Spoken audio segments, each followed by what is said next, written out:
Selamat berjumpa lagi teman-teman dalam serial Outlook Teologi ini.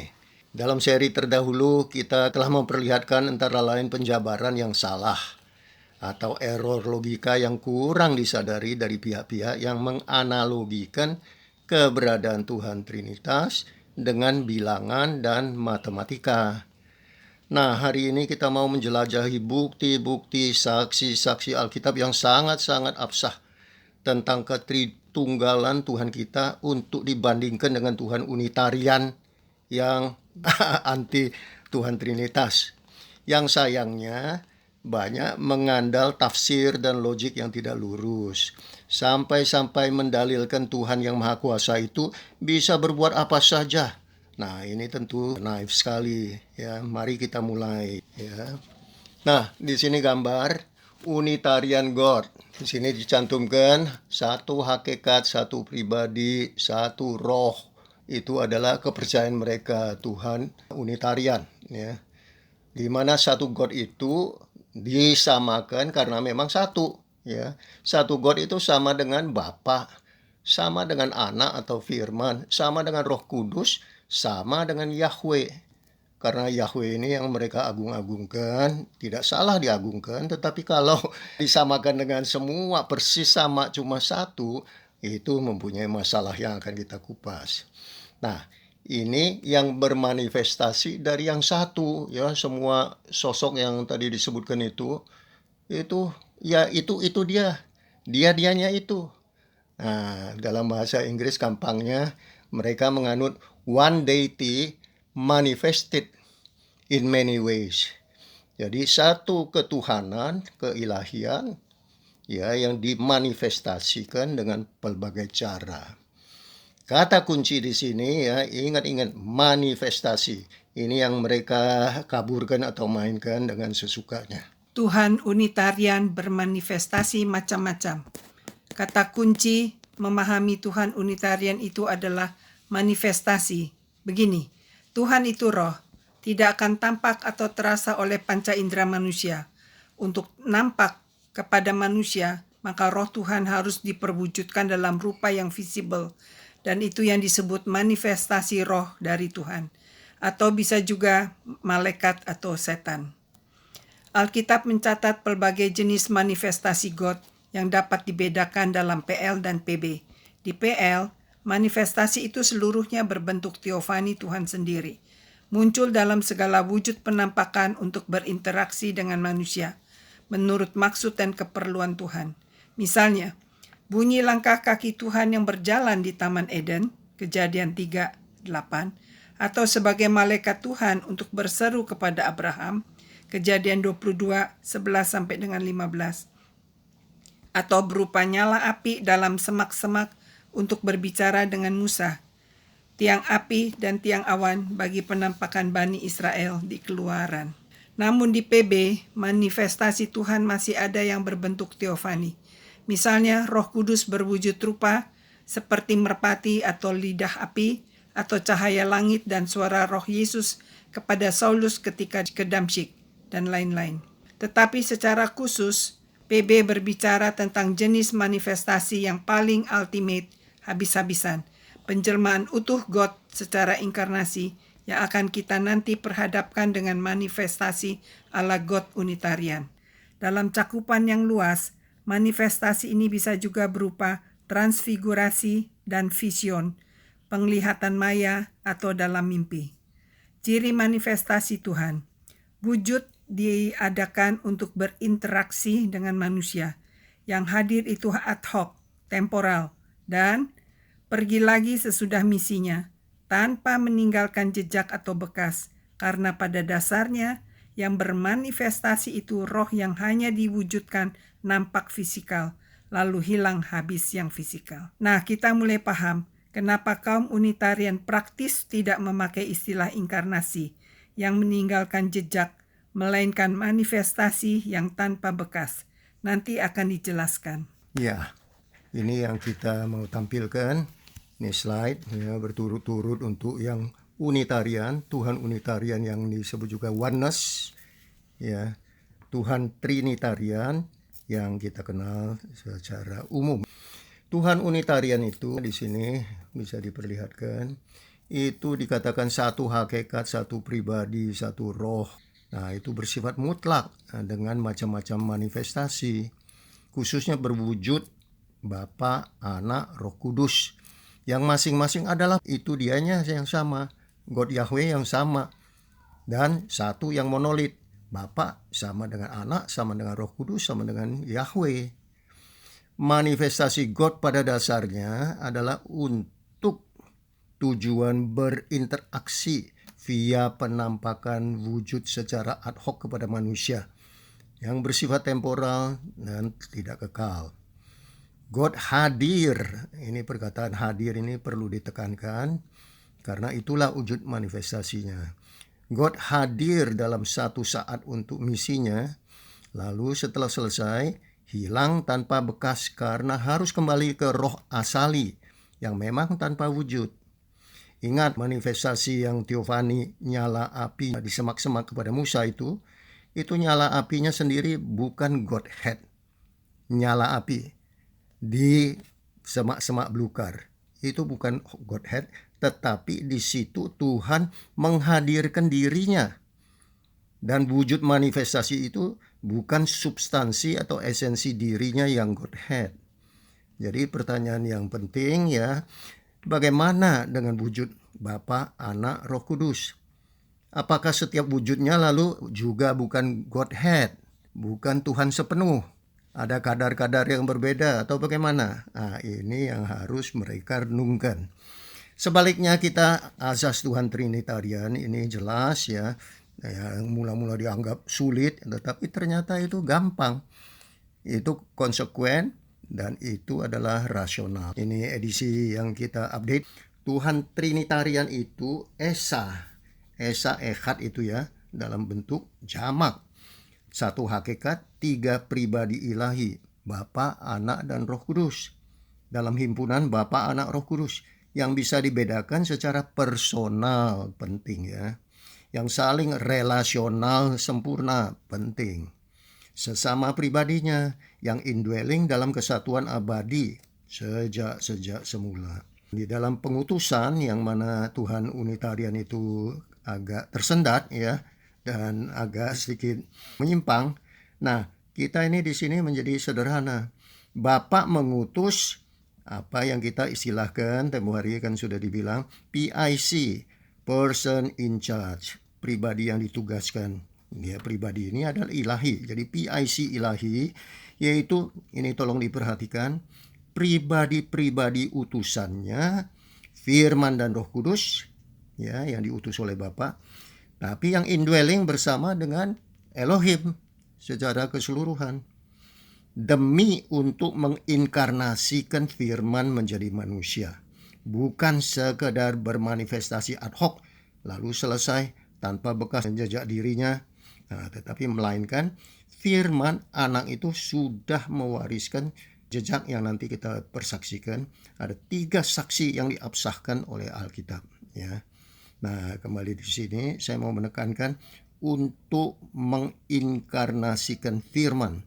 Di sini saya sengaja mengambil inkarnasi itu dalam bentuk kata kerja yang aktif. Ya, karena biasanya kita hanya anggap itu inkarnasi, tahu-tahu menjelma begitu ya. Bukan. Menginkarnasikan ini pekerjaan yang luar biasa ajaib. Tidak terpikirkan. Ini dilakukan ya bertiga pribadi tersebut. Ya. Jadi itu menginkarnasikan firman menjadi manusia ya, karena memang rencana Tuhan sejak semula akan melakukan demikian. Jadi bukan bermanifestasi secara ad hoc jadi, tahu-tahu jadi. Ini melalui satu proses yang nanti kita sampai ke sana. Nah, di sini kita lihat lagi, maka makin jelas.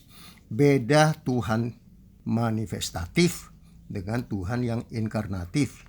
Dengan perkataan lain, beda Tuhan yang Unitarian versus yang Trinitarian. Yang Unitarian God ini itu hanya merupakan satu manifestasi, satu pewujudan ya yang asalnya dari satu hakikat, satu pribadi only, tapi non-personal, non-relational, ya karena tidak ada yang lain untuk direlasikan.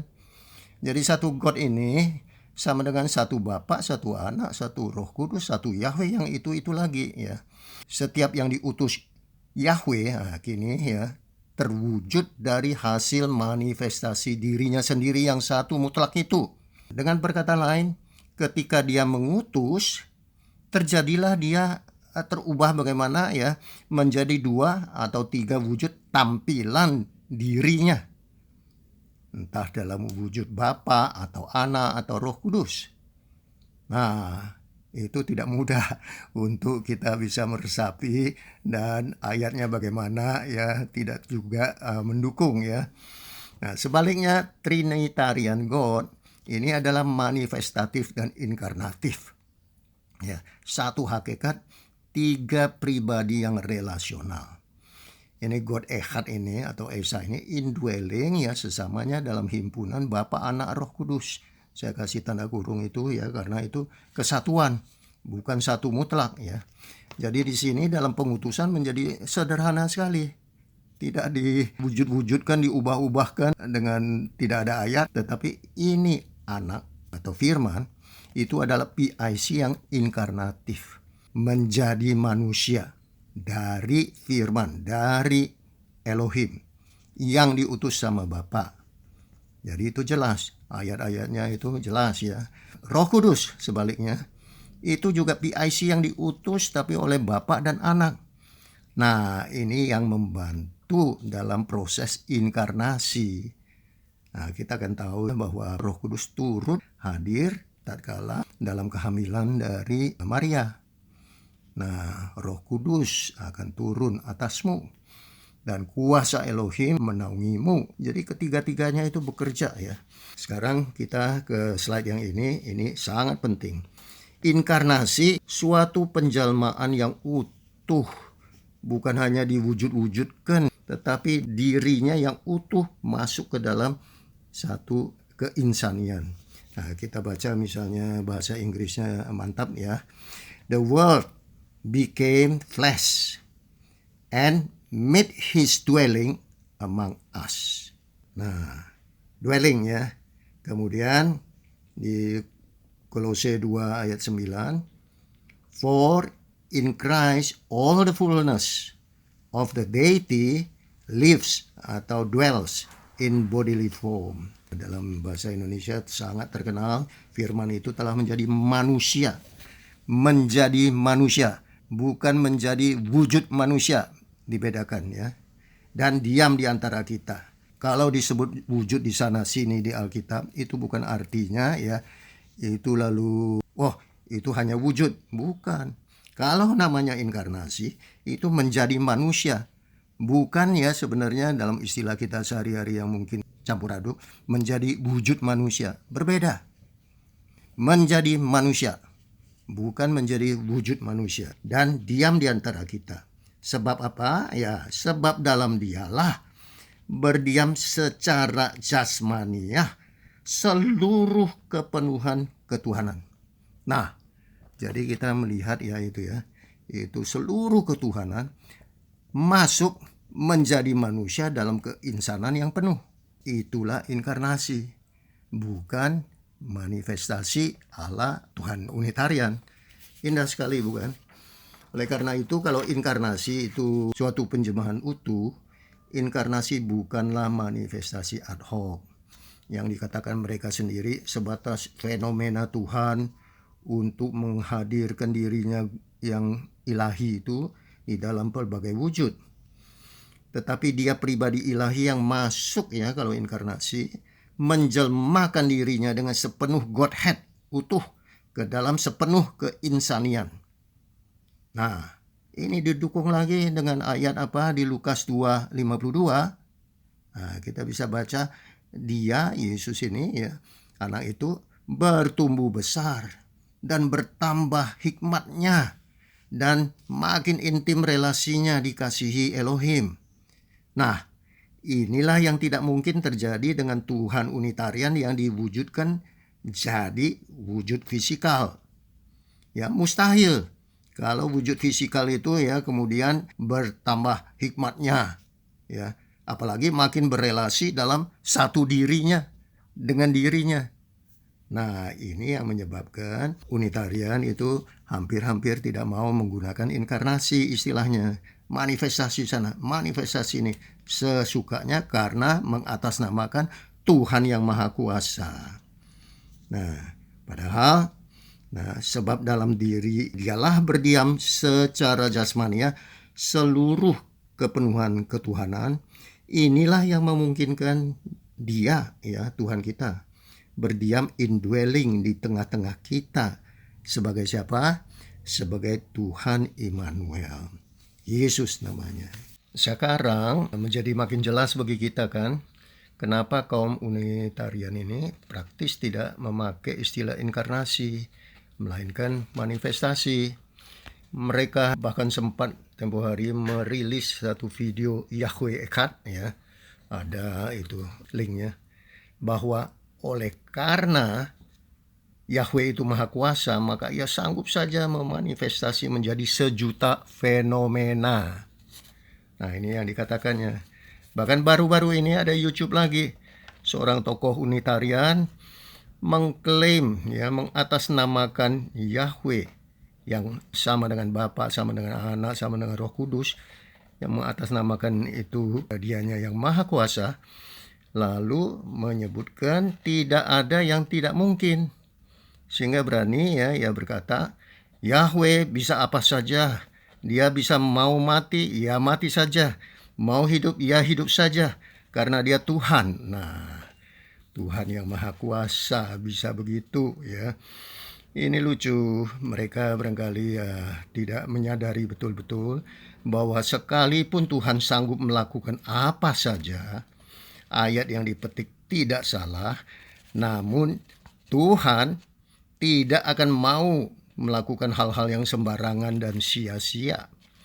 Dia tidak mau mengerjakan yang terkait dengan dosa, kekonyolan, tanpa tujuan, bukan yang terbaik bahkan. Yang tidak memuliakan dirinya, ya. Jadi frasa tidak ada yang mustahil bagi Tuhan telah disalahfahami seolah-olah Tuhan kita itu seorang kayak maha magician, ya, ahli sihir, ahli magic yang luar biasa mahanya.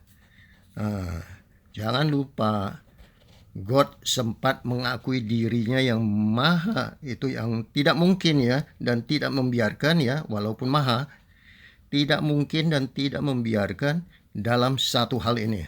Kita lihat ya di Kisah 2 ayat 24, ayat 27. Nah, ini kita lihat. Tatkala Tuhan harus mustahil, tetapi Elohim membangkitkan Dia dengan melepaskan Dia dari sengsara maut, karena tidak mungkin Ia tetap berada dalam kuasa maut itu, sebab Engkau tidak membiarkan orang kudus-Mu melihat kebinasaan. Kisah 2, 24 dan 27. Nah, ini kelihatan tuh, hanya dengan sepintas ini saja masih banyak yang lain yang bisa kita tunjukkan, ya. Elohim membangkitkan Dia karena tidak mungkin Ia tetap berada dalam kuasa maut. Tidak mungkin Dia membiarkan, disebutkan lagi kan. Tidak membiarkan itu tidak mungkin membiarkan orang kudusnya melihat kebinasaan. Jadi ada banyak hal yang tidak mungkin bagi Tuhan. Ya, jadi jangan kita terlalu naif. Ya, misalnya saya ilustrasikan sedikit lagi, ya. Oke, God kita Maha Kuasa, ya. Bagi Dia tak ada yang mustahil, ya. Namun sadarkah kita atas adanya wilayah di mana Maha Kuasa Tuhan Trinitas tidak akan terjadi? Nah, ini sering dilupakan. Itu tidak terjadi itu, ya.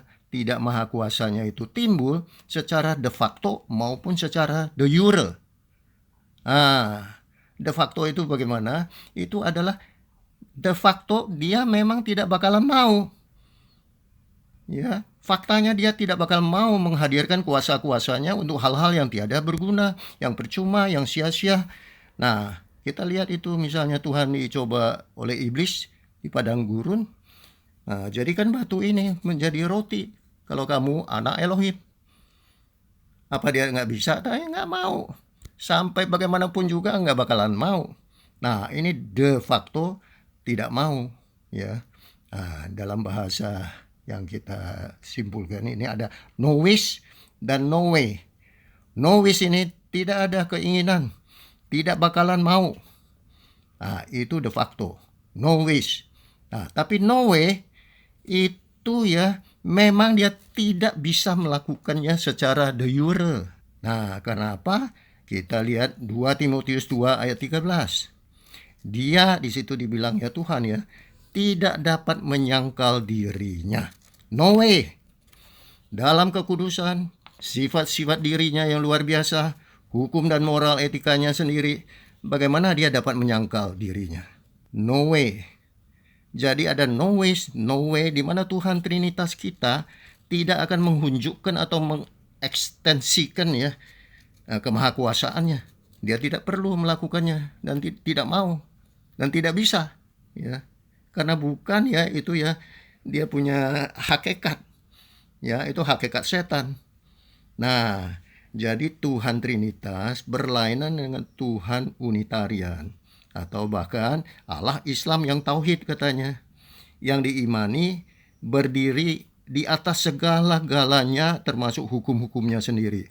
Nah, ini sering kita dikecohkan. Wah, Tuhan itu maha. Dia yang menciptakan segala-gala-gala. Jadi dia berdiri di atas hukum. Benarkah begitu? Untuk kita Tuhan Trinitas kita bukan.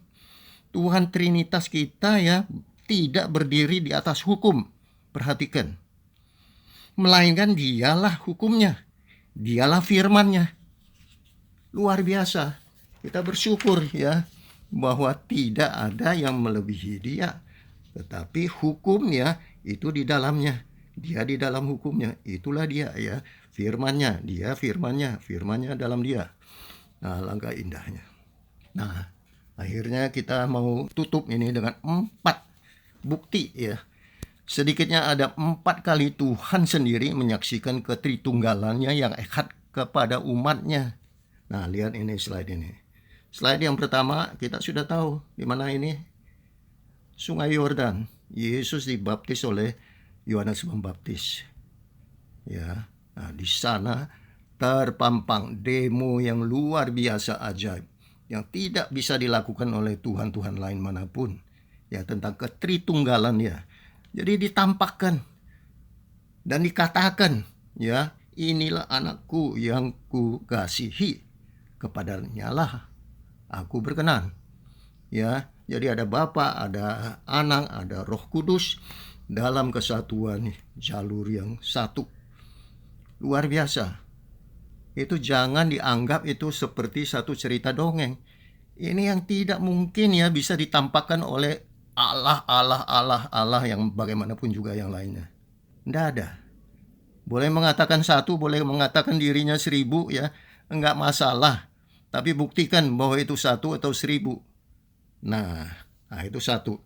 Kedua, ini slide yang lain lagi, itu ditegaskan lagi oleh Yesus tentang ketritunggalan pribadi-pribadi ilahinya. Ya toh, sebelum dia naik ke surga, dia mengajarkan kepada murid-muridnya untuk membaptiskan mereka dalam satu nama. Bapa, Anak, dan Roh Kudus yang tempo hari sudah saya bilang, itu mungkin kurang kencang terjemahannya. Dalam satu nama, Sang Bapa dan Sang Anak dan Sang Roh Kudus. Itu Sang ya. Jadi itu pribadi. 3 pribadi dalam satu name, bukan names. Jadi itu kata-kata yang sangat tepat, sangat jelas, sangat gamblang untuk kita pahamin. Tidak usah diputer-puter, menjadi sesat nanti ya. Nah, terus yang ketiga. Nah, ini Musa dan Elia. Diutus oleh Bapa dan Anak dalam transfigurasi, tadi disebut ya, transfigurasi bersama Yesus. Perkataan yang sama diulangi oleh Bapa. Kenapa diulangin lagi? Bapa ya di surga, dari surga mengulangi sesuatu 2 kali yang persis sama, itu harus saudara dengan rendah hati bersujud. Ya, mengakui ya itu omongan yang sebenar-benarnya dan jangan dipelintir-pelintir. Ya. Nah, dia berkata apa? Dan tiba-tiba ya ini sedang ia berkata-kata, turunlah awan yang terang. Banyak pihak yang mengatakan awan yang terang itu mencerminkan Roh Kudus, mungkin benar sekali. Menaungi mereka dari dalam awan ya bersama Roh Kudus. Itu terdengar suara yang berkata, inilah anak yang kukasihi, kepadanya lah aku berkenan. Dengarkanlah dia. Sudahkah kita mendengar perkataan yang begitu jelas? Tuhan Trinitas, bukan Tuhan Unitas. Nah, perkataan anak dan bapak saja istilahnya, itu istilah dari Tuhan sendiri, dari mulutnya. Itu sendiri sudah merupakan istilah relational pribadi, ya. Apalagi terkait ada istilah yang kukasihi, aku berkenan. Ini adalah ya saling relation, saling ya terikat, ada hubungan sebab akibat antara pribadi satu dengan kedua. Ya, kepadanya lah aku, adanya adaku ya. Nah, kepadanya, kenapa tidak bilang kepada aku aja, aku selesai. Ya, jadi ini semua kita harus belajar dengan rendah hati lah ya. Sudah sangat gamblang. Dan yang keempat lagi ya, Yesus sendiri mengatakan apa? Mengatakan di dalam Yohanes 14 ayat 16-17 itu, aku akan minta kepada Bapa. Nah, aku dan Bapa ya. Dan ia akan memberikan kepadamu seorang penolong yang lain. Pihak yang lain lagi, supaya ia menyertai kamu selama-lamanya, yaitu Roh kebenaran. Dan itu terjadi. Nah, kita menyaksikan terjadinya. Kita juga lihat menyaksikan Yesus berkata begitu. Kita kok nggak percaya. Lalu memelintir-melintir begitu banyak cara. Jadi hati-hati, bukan begitu yang dimaksudkan sama Tuhan, sesukanya kita. Nah, kembali sedikitnya ya, tadi ada 4 kali di mana Tuhan langsung mempersaksikan wujud ketritunggalannya yang Echad Indwelling itu ya. Nah, belum lagi yang dipersaksikan oleh yang lain-lain, pihak lain, misalnya pihak malaikat. Itu bisa disaksikan di Lukas 1:35, sangat terkenal ya. Nah, di sini kita menyaksikan 2 kali didemokan dan dipersaksikan oleh Bapa sendiri. Dengan sengaja memilih kata-kata yang sama secara amat tepat, gamblang dan jelas untuk apa? Mendeskripsikan jati dirinya yang Tritunggal. Dan 2 kali lagi ya dipersaksikan oleh Yesus sendiri dengan kata-kata yang tidak kalah gamblang dan jelasnya. Ya, ada 3 the ya. The Bapa, the Anak, the Roh Kudus ya, itu Sang, dan 1 nama Hyang ya. Kalau kita dalam bahasa Indonesia Jawa ya ada Sang, ada Hyang ya, Tuhan Tritunggal ya. Dan juga Tuhan Yesus menubuatkan datangnya 1 penolong yang lain. Lain ini apa? Pribadi yang lain, bukan 1 diri itu lagi, bukan. Yang lain itu lain daripada Bapa, lain daripada Anak. Jadi mau apa lagi kita? Atau apakah Yesus harus berkata ulang untuk menegur kita dalam Yohanes 8:43? Apakah sebabnya kamu tidak mengerti bahasaku? Sebab kamu tidak dapat menangkap firman-Ku. Baiklah, renungilah ini teman-teman semua. Dalam-dalam untuk perenungan. Jangan memaksa diri dengan deskripsi dewe-dewe ya atas nama Tuhan semesta yang maha kuasa. Nah, kita sampai di sini. Untuk serial berikut, biarlah kita menyaksikan betapa Tuhan Tritunggal membantah habis mereka yang anti Trinitas. Terima kasih. Tuhan Yesus memberkati.